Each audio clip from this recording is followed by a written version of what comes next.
Good morning.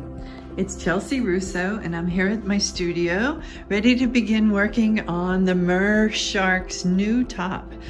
So here she is. This is Rhanu. She's the Mer Shark, a mermaid shark person. Anyhow, her tail is beautiful, so I'm making a custom-made top to go with the tail. So we started with some ideas of different tops of actual swimwear. I've done some sketches, just some rough sketches to start to think about what I was going to do. Did some research. These are actually the scales of the shark. I like them. I think they kind of look like feathers. So this is going to be fun to make as charms that may hang down the center of the bathing suit. Great glass, iridized, textured, some color and white and wonderful blues. And the other research was really to look at what a whale shark looked like and what the patterning on the whale shark was. So I love this spotted speckled pattern. Going to play with that and incorporate it all into a wearable top.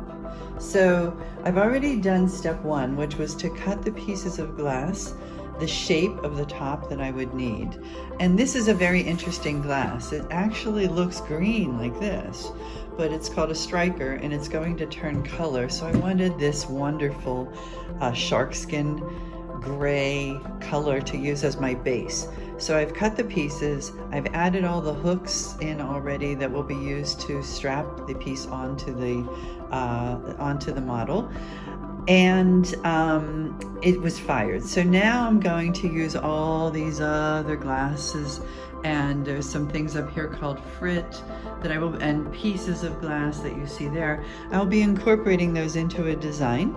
We'll fire it again tonight, and then it will be draped over a mold that has been made for the shape of Alex, and then it will be ready. So I will keep you posted.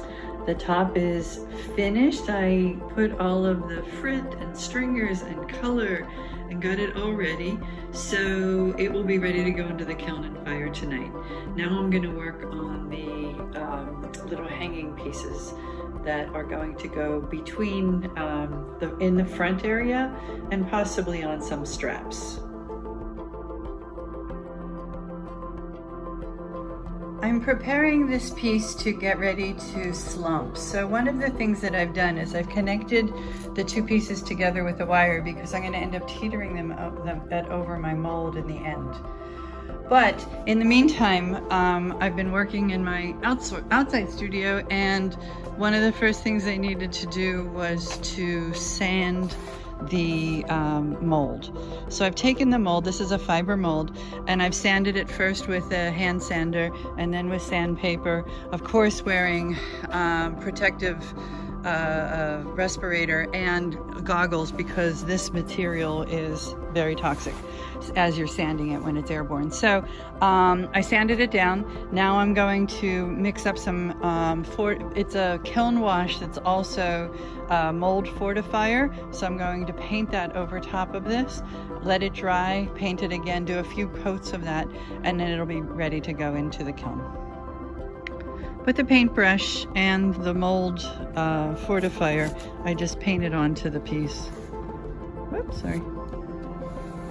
Like that. And give it one good coat, flip it over, do the inside of the mold as well, and then let it dry, and then I'll do several more coats. I've prepared the mold with all the kiln washing and then actually pre-fired it so that all the moisture went out of it. And now I've wired together the two parts of the top and have teetered them on top of that on top of the mold.